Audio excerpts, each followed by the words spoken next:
Assalamualaikum warahmatullahi wabarakatuh. Alhamdulillahirrahmanirrahim. Wassalatu wassalamu ala asrofil anbiya wal mursalin wa ala alihi wa sahbihi ajma'in. Pertama-tama marilah kita panjatkan puji syukur kehadirat Allah Subhanahu wa taala atas berkat rahmat, taufik, hidayah dan juga inayahnya, sehingga pada sore hari ini kita dapat berkumpul dalam rangka kajian yang akan dilanjut dengan buka bersama. Pada sore hari ini kajian akan diisi oleh Ustadz Indra Kurniawan dengan materi Faidah Juz Amma, Faidah Al-Fatihah ayat 5. Sebelum memulai kajian pada sore hari ini, alangkah baiknya kita membaca basmalah bersama-sama. Bismillahirrahmanirrahim. Untuk selanjutnya kepada Ustadz Indra kami persilakan.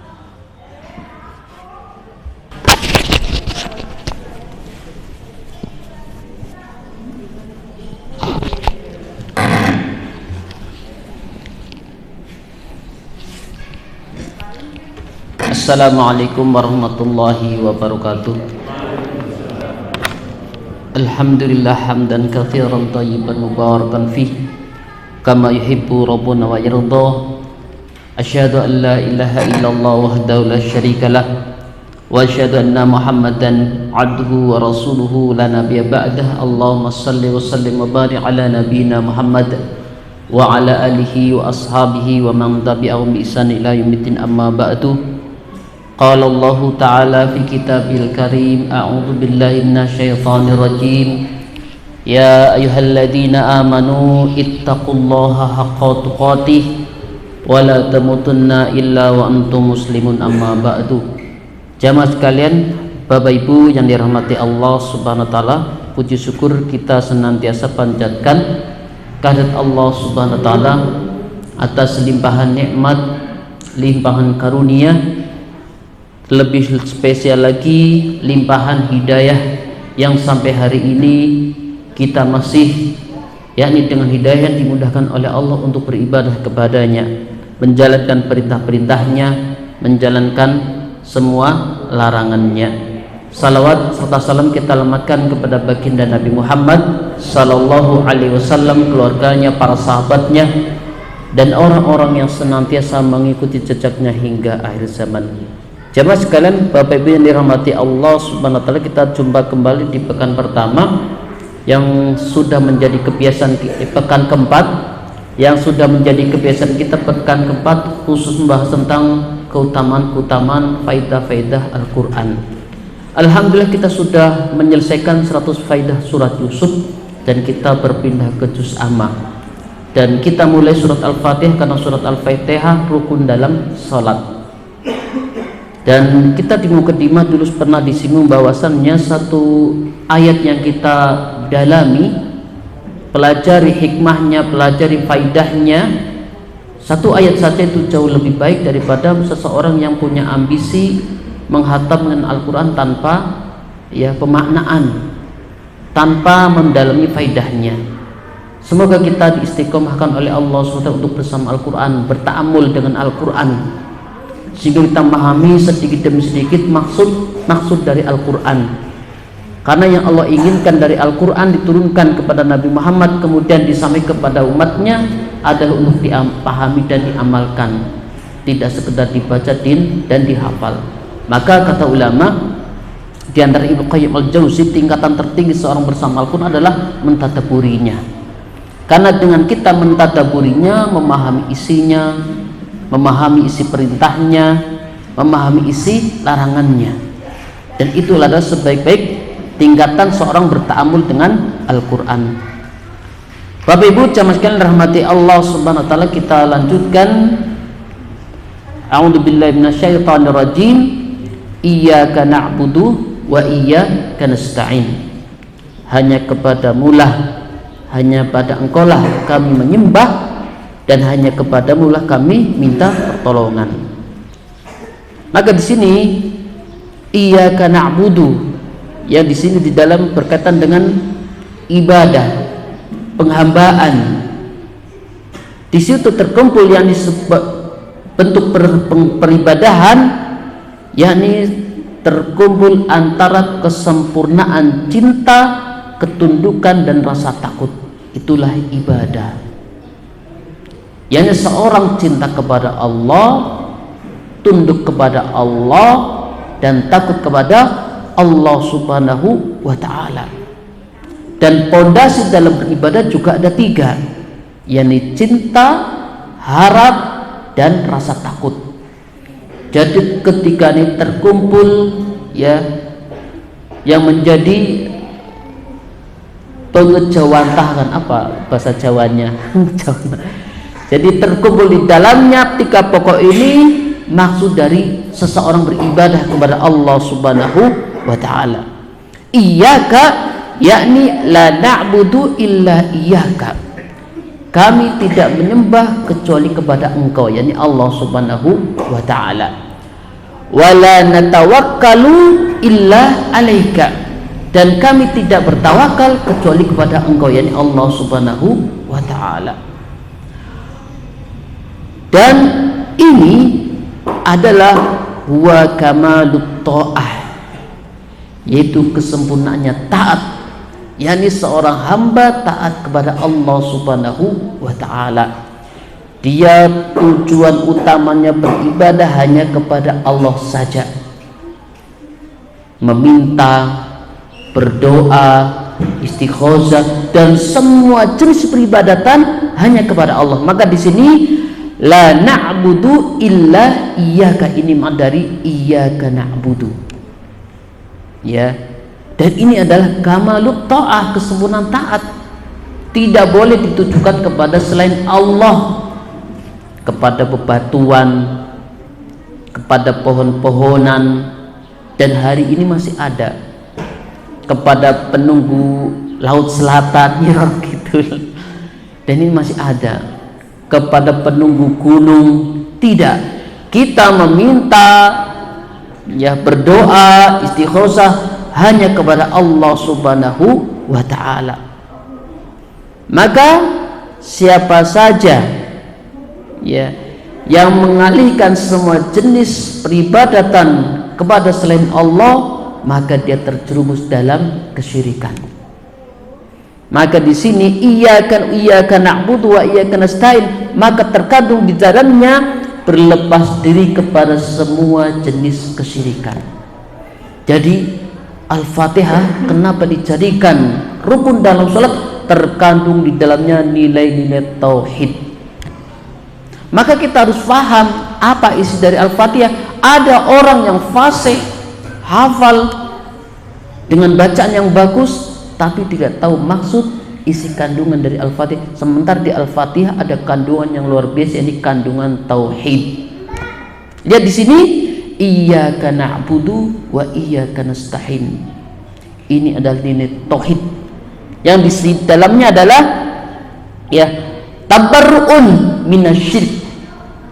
Ya, kita sebagai hamba Allah berlepas diri, ya, lepas tangan, menolak, meniadakan semua jenis bentuk menyekutukan Allah Subhanahu wa ta'ala. Maka Allah Subhanahu wa ta'ala berfirman, fa'budhu wa tawakkal alaih, maka sembahlah ia dan bertawakallah kepadanya, ya. Dan tawakal ini juga ada orang-orang yang mengalihkan tawakalnya kepada selain Allah, kepada jimat-jimat, susu. Ini zaman dulu iklan kecik masih banyak, iklan susu dengan mahar sekian, ya. Itu bentuk tawakal kepada selain Allah. Ini bahaya jemaah sekalian. Sementara kita diperintahkan untuk la tawakkal illallah, tidaklah tawakal, la tanawakalu illa alaih, kita ya tidak tawakal kecuali hanya kepada Allah Subhanahu wa ta'ala. Maka di sini, maka sembahlah ia wa tawakkal alaih, dan bertawakallah kepadanya, ini kepada Allah Subhanahu wa ta'ala. Tawakal kepada bintang-bintang, tawakal kepada jin, penunggu pohon, keramat. Bahkan juga ada yang tawakal kepada kuburannya orang-orang saleh. Kita sudah sering dibahas dan diulang-ulang di sini jamaah sekalian. ziarah kuburnya boleh, ya, tapi yang ditentang adalah penyimpangan. Salah satunya adalah bertawakal kepada kuburan-kuburan orang saleh. Ya, ziarahnya boleh, disyariatkan karena ada maksud-maksud tertentu.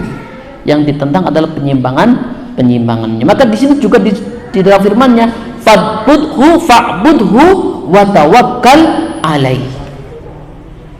Bapak Ibu jangan rahmati Allah Subhanahu wa taala, maka di sini ayat ini menjelaskan keterangan kepada kita bahwa kita diperintahkan untuk mentauhidkan Allah, mengesakan Allah. Iyyaka na'budu wa iyyaka nasta'in. Ya. Karena annaha, yakni bahwasannya Allah Subhanahu wa taala, ya, bentuk peribadahan itu haknya Allah Subhanahu wa taala. Wala yajuzu, tidak boleh, tidak diizinkan untuk menyekutukan Allah SWT dengan sesuatu apapun. Ya, tidak juga malaikat, la malakan. Ya, tidak mengkultuskan malaikat. Malaikat saja tidak boleh dikultuskan. Ya.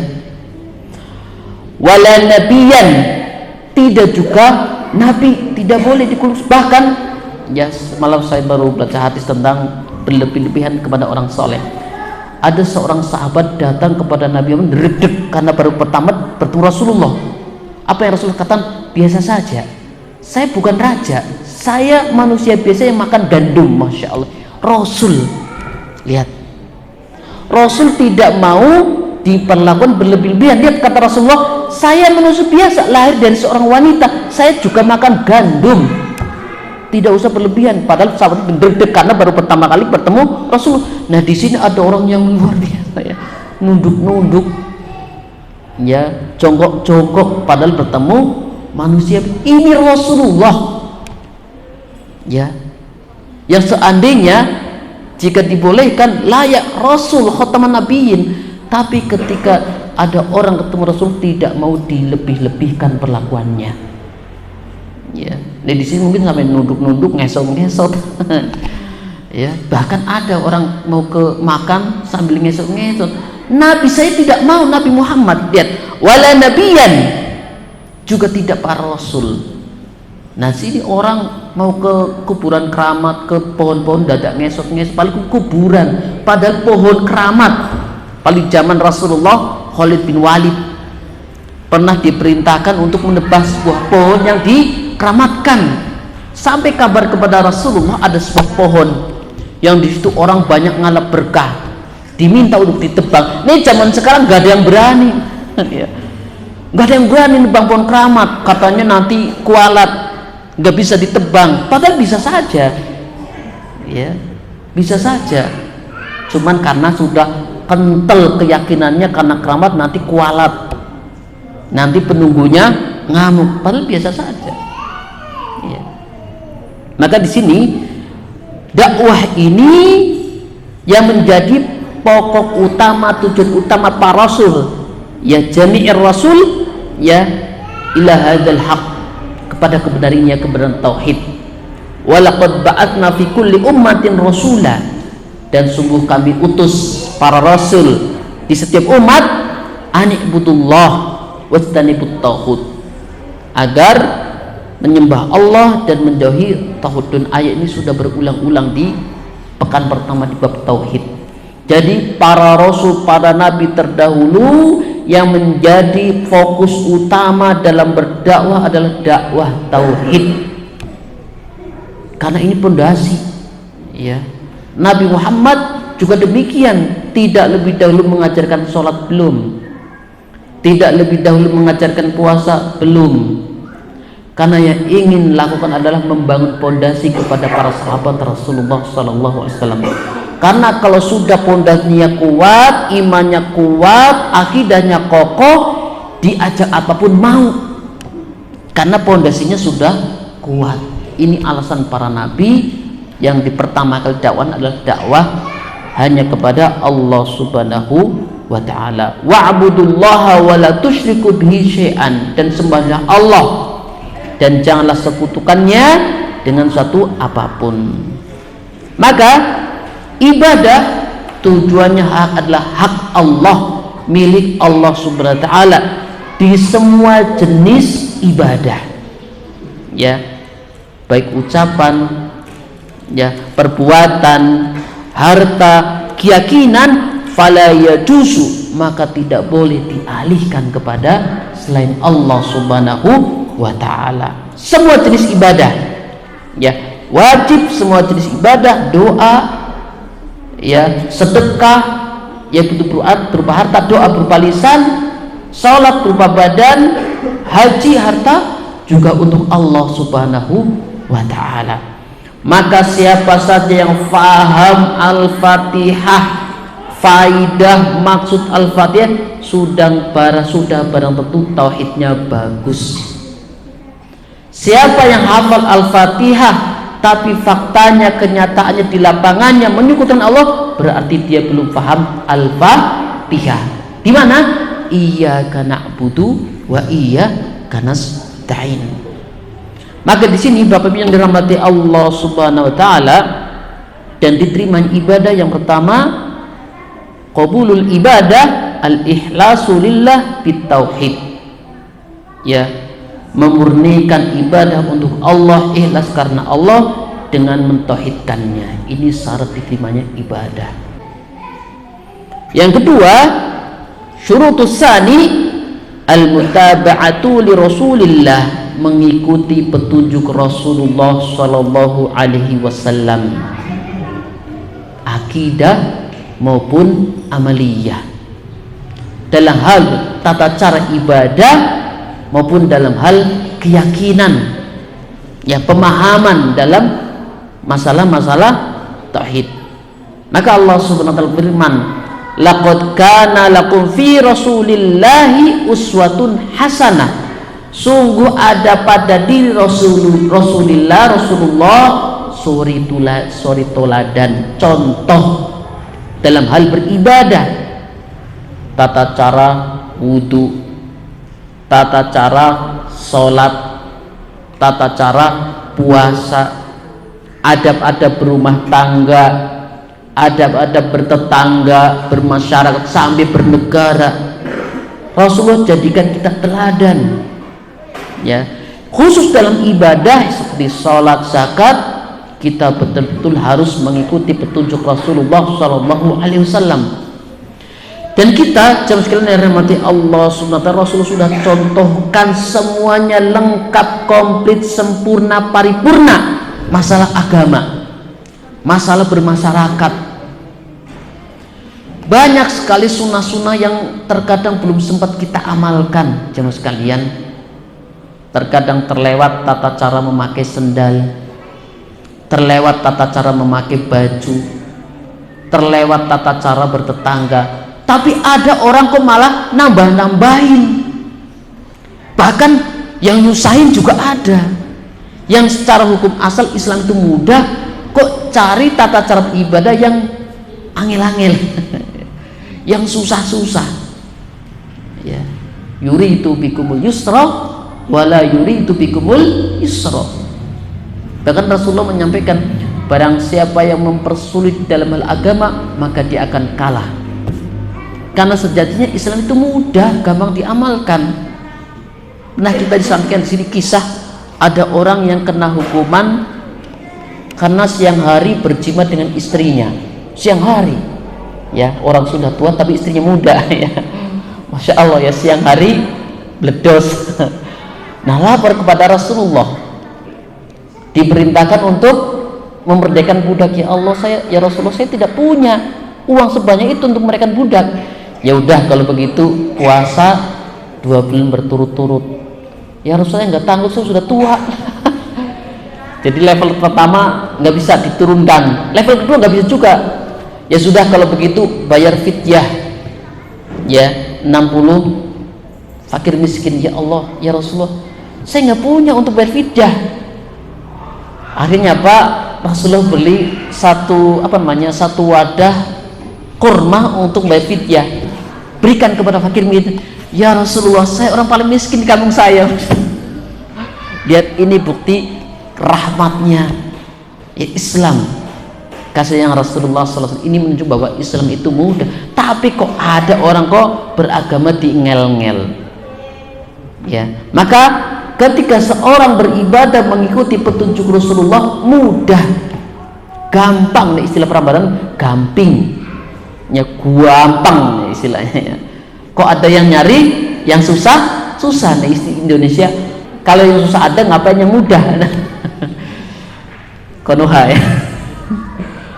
Bapak Ibu yang dirahmati Allah SWT, jadi kita jadikan Rasulullah sebagai teladan dalam beragama ya, dalam beribadah, berumah tangga, bermasyarakat, semua dicontohkan oleh Rasulullah SAW. Maka siapa saja yang beribadah mengikuti petunjuk Rasulullah mudah, gampang, tidak ada yang sulit. Bapak Ibu yang dirahmati Allah Subhanahu wa taala, maka di sini Rasulullah SAW sabda, "Man 'amila 'amalan laisa 'alaihi amruna fahuwa raddun." Barang siapa yang berislam, beragama, ya beramalan tidak ada contohnya sebelumnya dariku, fahuwa raddun, maka tertolak, muspro, sia-sia, haba'an manthura, seperti debu-debu yang berterbangan di awan, ya kena angin sampai ke langit, sia-sia. Yang didapat hanya capek, lelah ya, karena tidak sampai ngangkat ke langit. Wa iyyaka nasta'in, dan hanya kepada engkau lah kami minta pertolongan, yakni meminta pertolongan kepada Allah. Dan ini juga ya, iyyaka nasta'in, yakni seorang hamba sikoh, percaya, yakin, mantap kepada Allah Subhanahu wa taala. Jadi apa yang ia lakukan dari urusan dunia, dia minta pertolongan kepada Allah Subhanahu wa ta'ala, tidak goyah sedikit pun. Maka bentuk yakinnya kepada Allah, apapun dia minta kepada Allah Subhanahu wa ta'ala. Nah, kapan kita boleh kepada manusia? Sesuatu yang manusia mampu ya, minta bantuan, misalnya masalah komputer, minta tolong Pak Joko, Mas Bimo misalnya. Minta pertukangan ya, kita masalah rumah kita bantu kepada tukang, itu boleh, karena apa? Mampu. Tapi yang sifatnya mampu dilakukan oleh Allah, mintanya kepada Allah. Rizki, jodoh, nah minta jodoh satu suruh ke Parangkusumo ya, yang nggak bisa ya, nggak kena ya. Minta lancar rizki ke pohon keramat. Nah kita kan, di kita itu kan orangnya gumunan ya, ada yang aneh dikit malah berkah, ini berkah, obat.